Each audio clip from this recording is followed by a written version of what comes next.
Fausto Guamaní, anestesiólogo cardiovascular. Quiero agradecer al comité organizador, al doctor Alberto Muñoz, por permitirme participar con ese tema que nos apasiona tanto, que es anestesia intravenosa TIVA en cirugía cardíaca, mito o realidad. Este es el lugar donde laboro, el Instituto Nacional Cardiovascular en Lima, Perú, donde realizamos cirugías cardíacas todos los días, y existen dos escuelas, aquellos que dan anestesia balanceada inhalatoria y anestesia intravenosa. Lo que vamos a presentar son 4 temas importantes.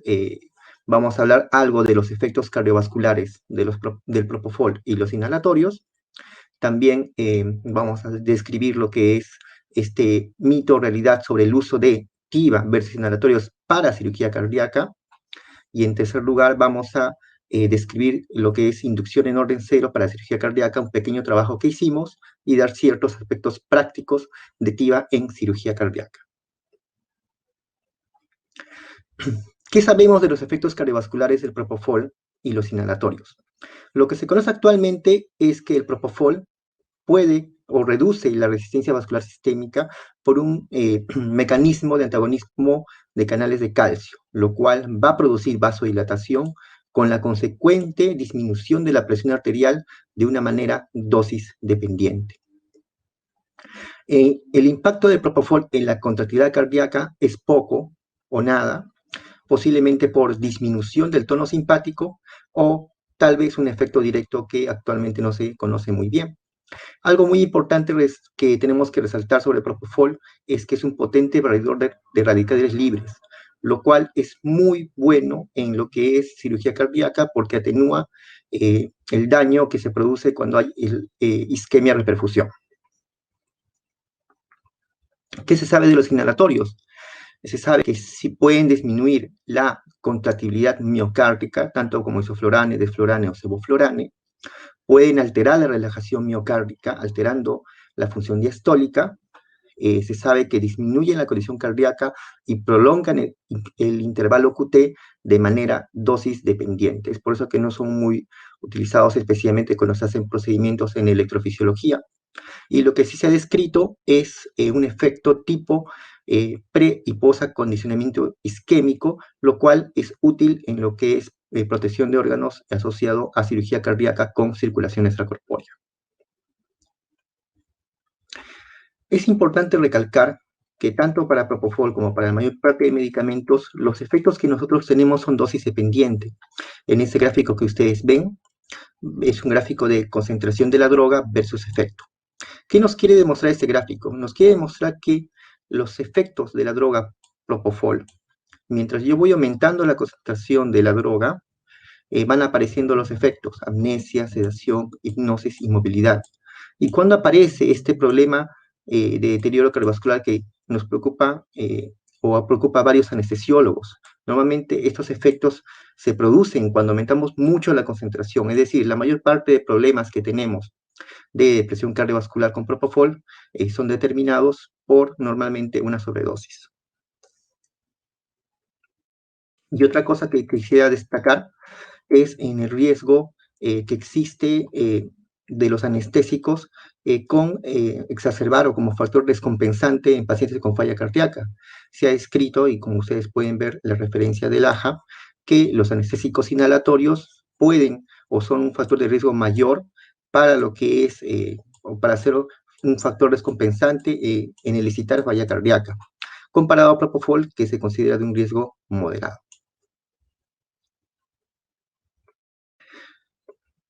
Finalmente, para acabar esta primera parte, vamos a ver o describir un poco el contexto de lo que ocurre en anestesia cardíaca. En primer lugar, en estas últimas décadas se ha demostrado que la anestesia impacta positivamente en el paciente. No solamente nuestro manejo intraoperatorio se queda ahí, sino nosotros impactamos favorablemente en el paciente en todo el perioperatorio, especialmente en la recuperación. Lo segundo es el cambio del paradigma que teníamos de la anestesia, especialmente en la anestesia cardíaca. Antiguamente se utilizaba altas dosis de opioides en un intento de mantener la estabilidad hemodinámica, ¿no? En lo que se llamaba la famosa anestesia libre de estrés. Pero actualmente sabemos que no necesariamente una alta dosis de opioide es adecuado, y actualmente se habla muchísimo de lo que es anestesia multimodal. Y se han hecho protocolos para favorecer una recuperación rápida basado en todo ese cambio de paradigma. Reconocemos también que existen procedimientos y pacientes más complejos. Tenemos pacientes cada vez con mayor edad y existen procedimientos en anestesia cardíaca que ya no solo involucran cirugía extracorpórea, sino, por ejemplo, TAVI, endoprotesis aórticas e inclusive cirugías mínimamente invasivas, en los cuales en estos pacientes cada vez más complejos, sin cirugías cada vez menos invasivas, la rápida recuperación del paciente es algo deseable y que impacta favorablemente en el pronóstico del paciente. Recordemos también que en los últimos años se existe una mayor disponibilidad y mayor conocimiento sobre la farmacocinética y la farmacodinámica de las drogas con los sistemas TCI. Y estos sistemas TCI han permitido una mejor titulación de la droga, especialmente en anestesia intravenosa. Y últimamente hay muchísimos trabajos y mucha evidencia de los beneficios potenciales de la anestesia activa propofol, como son náusea y vómito postoperatorio, menor delirio y disfunción cognitiva postoperatoria, menor dolor y obviamente, lo más importante, recuperación satisfactoria. Muy bien. Ahora vamos con el segundo punto, que es el mito o realidad sobre TIVA versus inhalatorio para cirugía cardíaca. En las últimas décadas han habido trabajos, revisiones y hasta recomendaciones en las cuales favorecían el uso de inhalatorio versus intravenosos en cirugía cardíaca. Existieron estudios experimentales que mostraban que había menores marcadores de lesión miocárdica, son trabajos experimentales, y un trabajo que, si bien no fue diseñado para demostrar un beneficio en mortalidad, fue descrito de esta manera. Este trabajo fue publicado en el año 2009 por el autor Beher, en los cuales mostró que el uso de un régimen de anestesia inhalatoria podía asociarse a un menor riesgo de mortalidad al año de manera significativa. Entonces, basado en estas publicaciones y en esas evidencias que habían hasta el uso, hasta estos años, en revisiones y en recomendaciones internacionales se promovía el uso de inhalatorios, porque según la evidencia que había hasta ese momento, había una mayor protección de órganos adicional y ofrecía mejores resultados, en los cuales hablaba de una menor tasa de mortalidad al año e infarto perioperatorio. Estas son las referencias, tanto recogidas en la parte europea como en las recomendaciones para revascularización del miocardio de la AJA. Quiero presentarles uno de los estudios, o el estudio más grande que se ha habido respecto a lo que estoy comentando. Entonces, como los siguientes trabajos no mostraron o fallaron en demostrar este beneficio que habían demostrado los primeros trabajos, se creó este estudio, que es el MIRIAD. El MIRIAD fue un estudio multicéntrico, 36 centros en 13 países, un estudio pragmático, aleatorizado, ciego simple, en cirugías de revascularización de miocardio. Se compararon 2.709 casos con anestesia inhalatoria versus 2.691 casos con TIVA. Y estaba diseñado para demostrar si había diferencia de muerte por cualquier causa al año. Y otros objetivos secundarios, como son muerte a los 30 días, un compuesto de infarto no fatal y muerte a los 30 días, cualquier tipo de muerte de causa cardíaca a los 30 días y al año, entre otros objetivos secundarios. Este trabajo fue publicado en el New England Journal of Medicine en el año 2019. Dos cosas importantes con los resultados del estudio MIRIAD. En primer lugar, fue parado antes de completar el seguimiento en el análisis interim. ¿Por qué? Porque, como ustedes pueden ver en esta curva de Kaplan-Meier, no hubo ningún tipo de diferencia en mortalidad hasta el seguimiento, hasta ese tiempo de los pacientes. Tampoco hubo ninguna diferencia en lo que son los objetivos secundarios, ni tampoco en eventos adversos en ambos grupos.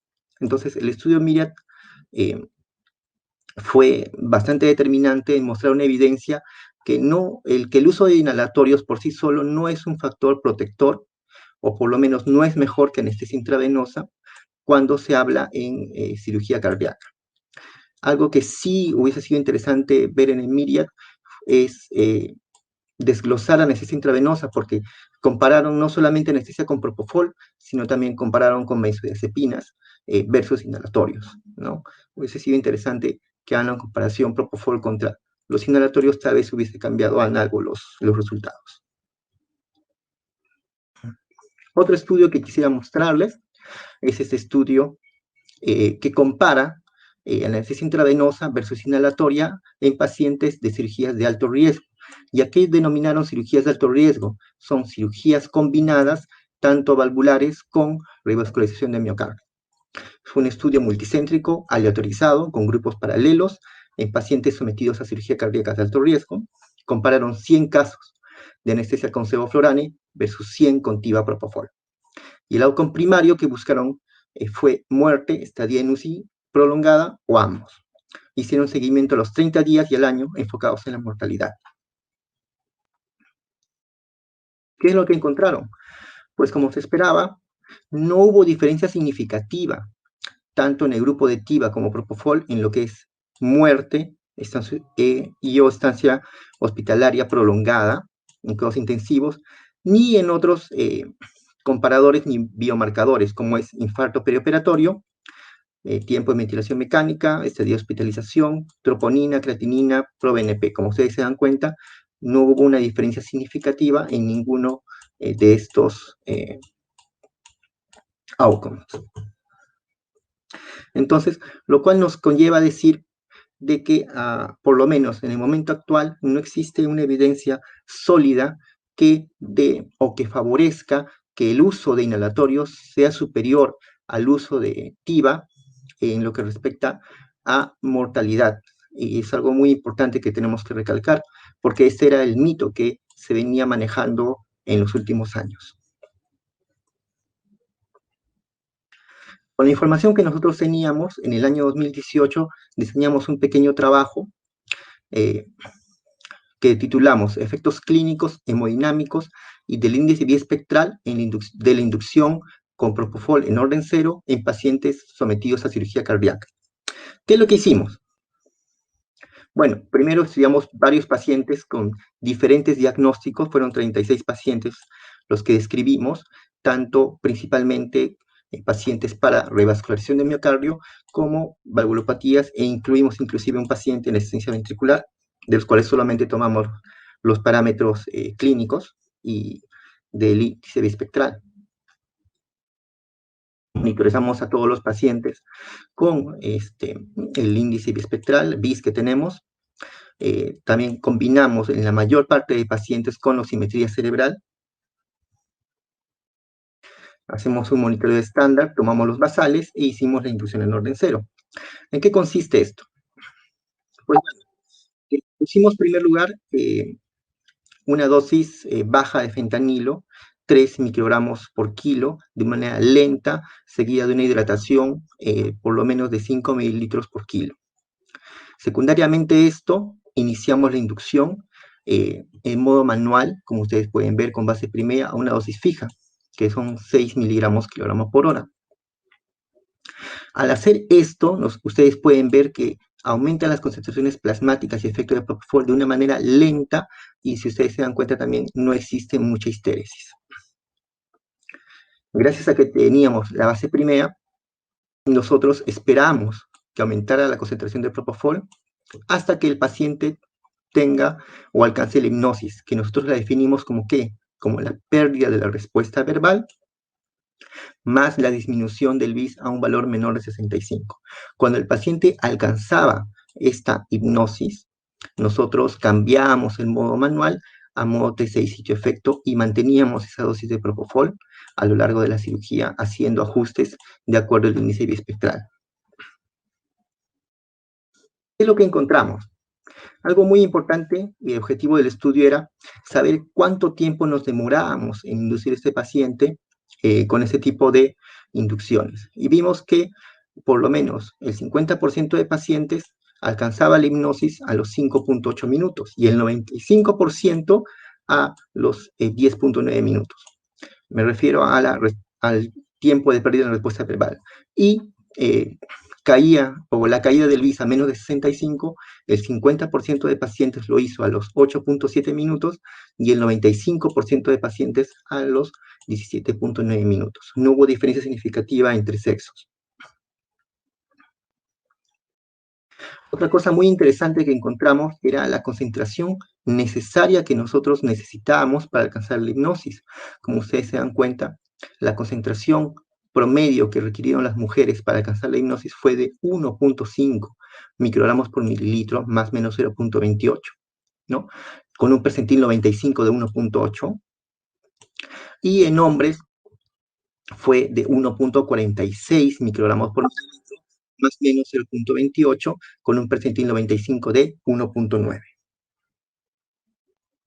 Muy bien. Otra cosa que encontramos con respecto a este trabajo fue la variación de la presión arterial.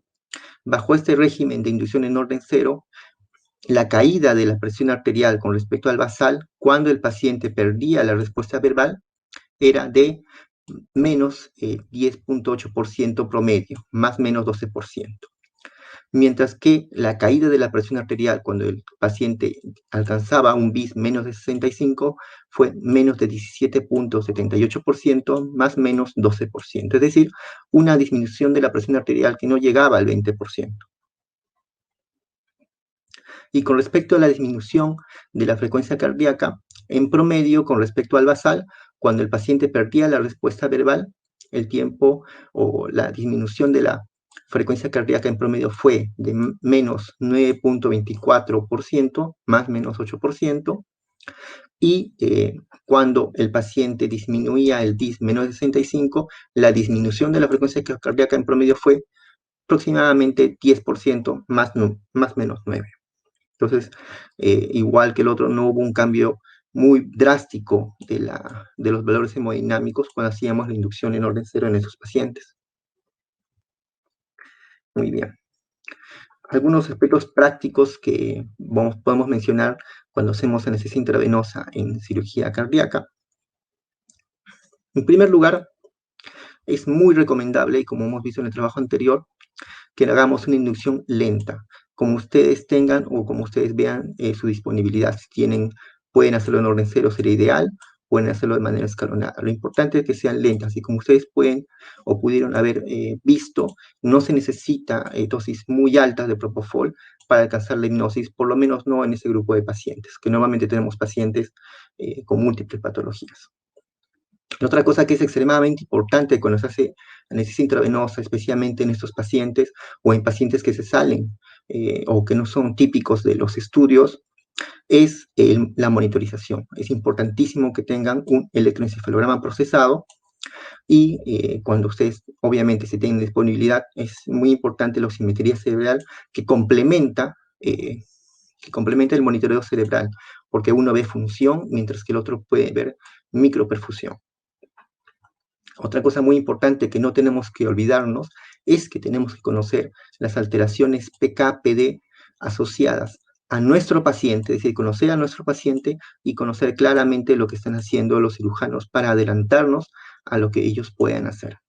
Nosotros utilizamos, y hay varias recomendaciones que hablan, uso de coadyuvantes. La ketamina es uno de los coadyuvantes más utilizados en nuestro centro, a dosis baja, como ustedes pueden ver, entre 0.1 y 0.2 o máximo llegamos a 0.3 miligramos kilogramo hora, lo cual nos permite o nos ha permitido reducir el consumo de opioides en el postoperatorio. También utilizamos comúnmente lidocaína, excepto en pacientes que tengan alteración en la conducción auriculoventricular o pacientes que tengan falla hepática ya conocida, ¿no? Otra cosa importante es que nosotros ya en cirugía cardíaca, como les decía, buscamos una recuperación precoz del paciente. Normalmente se habla de fast track cuando se estuvo en menos de 6 horas y obviamente tenemos que nosotros dar las condiciones necesarias para que se puedan hacer. En muy pocos casos hemos tenido de fast track, es decir, extubación inmediata, son casos muy seleccionados, depende de cada centro. Importantísimo la analgesia multimodal y, como le decía, estrategias de reducción de opioides. No se olviden el monitoreo, estar siempre juntos, atentos al campo con su equipo de perfusión. Vemos un par de diapositivas para hablar de los efectos de la circulación extracorpórea en cirugía cardíaca cautiva. Hay que reconocer que existen alteraciones farmacocinéticas muy importantes en circulación extracorpórea. ¿Por qué? Porque la droga no solamente se va a distribuir en este paciente, en los pacientes que manejamos, sino porque cuando asociamos un dispositivo externo, como la circulación extracorpórea o ECMO, esta droga no solamente va a circular dentro de nuestro cuerpo, sino también va a circular en todos estos dispositivos. Lo que sí se ha descrito es que los circuitos tranquilamente pueden secuestrar la droga, ¿no? Y esto puede aumentar el volumen de distribución de la droga, aunado a que existe un volumen un volumen intravascular que va a compartir el paciente con el circuito. Otra cosa que también se ha descrito es el clearance de la droga alterado, por varias razones, no solamente la disminución de la temperatura, sino también porque el flujo no es el mismo a los órganos cuando un paciente está en circulación extracorpórea, porque no es un flujo pulsátil. Muy bien. Entonces, con lo que he escrito, ¿qué se puede deducir de los anestésicos que utilizamos comúnmente? Por ejemplo, con Propofol se sabe que en circulación extracorpórea aumenta el volumen de distribución, lo cual nos conllevaría a pensar de que tendríamos que aumentar la dosis. Pero recuerden lo que les decía, que el metabolismo hepático está disminuido, obviamente por disminución de flujo y también por disminución de la temperatura. Pero también existen otros cambios como el aumento de fracción libre y hemodilución.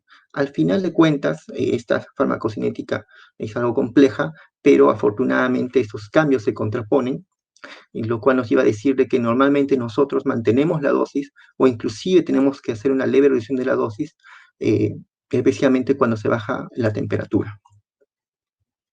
Lo otro que se ha descrito en otro medicamento que utilizamos nosotros frecuentemente por disponibilidad, que lo que más tenemos como opioide es el fentanil. Fentanil es un medicamento altamente lipofílico y que ha demostrado que tiene un secuestro pulmonar mayor que otros anestésicos. En circulación extracorpórea esto pasa, el pulmón se convierte como una especie de reservorio de fentanil cuando se aísla del sistema vascular. Obviamente existe un aumento de volumen de distribución por las razones que he descrito anteriormente, y también se ha descrito un metabolismo disminuido de fentanil asociado a circulación extracorpórea. ¿Qué es lo que al final se ha visto lo que se requiere? Lo que se requiere es que cuando nosotros iniciamos circulación extracorpórea tengamos que dar dosis adicionales de fentanil, por ese tema de que ha sido secuestrado y se une bastante al circuito. Y pasa lo inverso en el calentamiento. ¿Por qué? Porque cuando uno calienta el paciente o retorna a la circulación, todo ese fentanilo que está ahí regresa y aumenta las concentraciones plasmáticas del mismo.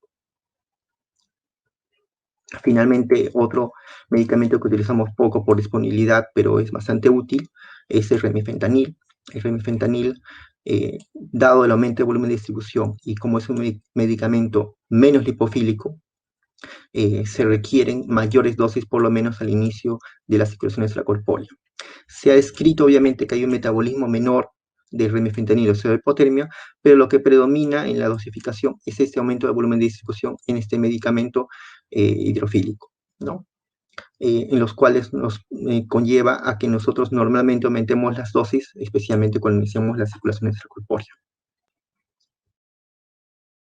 Muy bien. Este es un caso extremo que hemos tenido, ya como para concluir la exposición. Este es un paciente joven, 57 kilos, que tenía varias comorbilidades. Era un paciente valvular principalmente, y esto lo conllevó a tener problemas con complicaciones como fibrilación auricular, enfermedad renal terminal, y terminó siendo una miocardiopatía dilatada con fracción de eyección muy baja. Aparte de sus valvulopatías, obviamente, desarrolló hipertensión pulmonar y venocapilar. Entonces, con todo esto, nos atrevimos a dar anestesia intravenosa Pues sí, ¿y qué es lo que hicimos? Hicimos una inducción lenta con propofol a 1 miligramo por kilo, en ese tiempo no teníamos TCI, más 6 miligramos kilo por titulado con BIS. Dimos una dosis baja, una dosis de fentanilo de 5 microgramos por kilo, y luego pasamos a una infusión de 1 microgramo por hora, todo esto titulado, y dimos como coagulantes lidocaína y ketamina.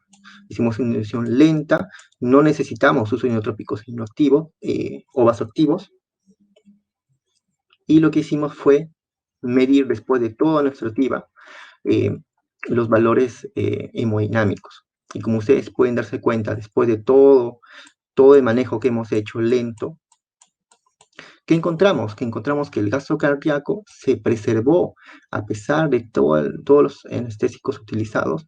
El gasto cardíaco está en 4.8, e inclusive el índice cardíaco, como ustedes pueden ver indexado, está a nivel de 3. O sea, el paciente mantenía un gasto cardíaco adecuado.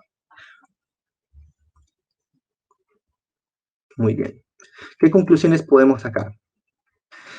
Algo que tenemos que desmitificar es que actualmente no hay evidencia suficiente que promueva o que demuestre que los inhalatorios son superiores a TIVA en el contexto de cirugía cardíaca. Lo segundo es que nuestra dosificación es alterada por varios factores en la cirugía cardíaca propios del paciente del procedimiento y que nosotros tenemos que tener en cuenta. ¿Y cómo nos manejamos entonces? Pues como en otras especialidades, TIVA, cirugía cardíaca, requiere dos cosas muy importantes: monitorización y titulación lenta. Esto afortunadamente ha sido promovido o se hace mejor con sistemas TCI. Muy bien, eso es todo lo que yo quería demostrarles. Muchísimas gracias.